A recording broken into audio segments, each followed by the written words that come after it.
দিয়ে বাচিক শিল্প এবং সঙ্গীত দিয়ে।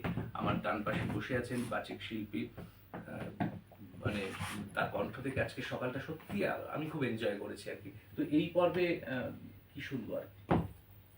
কবি জীবনানন্দ দাশের কবিতা সুচেতনা। সুচেতনা, তুমি এক দূরতর দ্বীপ, বিকেলের নক্ষত্রের কাছে। সেইখানে দারুচিনি বনানীর ফাঁকে নির্জনতা আছে। এই পৃথিবীর রণরক্ত সফলতা সত্য, তবু শেষ সত্য নয়। কলকাতা একদিন কল্লোলিনীর তিলোত্তমা হবে, তবু তোমার কাছে আমার হৃদয়।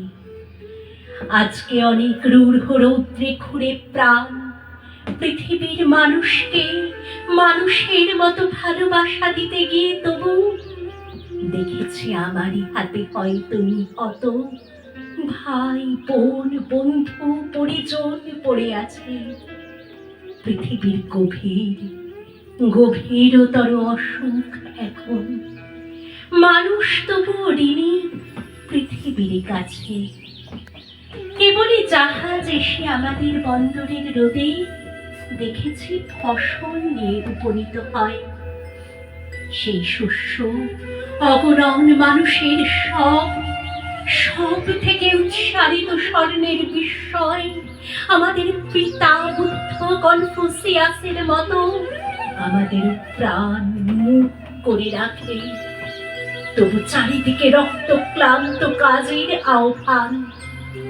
সুচেতনা, এই পথে আলো জেলে এ পথে পৃথিবীর ক্রমমুক্তি হবে। সে অনেক শতাব্দীর মনীষীর কাজ। এ বাতাস কি পরম সূর্য করোজ্জ্বল, প্রায় তত দূর ভালো মানব সমাজ আমাদের মতো ক্লান্তিহীন নাবিকের হাতে গড়ে দেব। আজ নয়, ঢের দূর অন্তিম প্রভাতে। মাটি পৃথিবীর টানে মানব জন্মের ঘরে কখন এসেছি, না এলে ভালো হতো অনুভব করে। এসে যে গভীরতর লাভ হলো, সে সব বুঝেছি শিশির শরীর ছুঁয়ে সমুজ্জ্বল ভরে। দেখেছি যা হলো হবে, মানুষের যা হবার নয়। শাশ্বত রাত্রির বুকে সকলই অনন্ত সূর্যোদয়।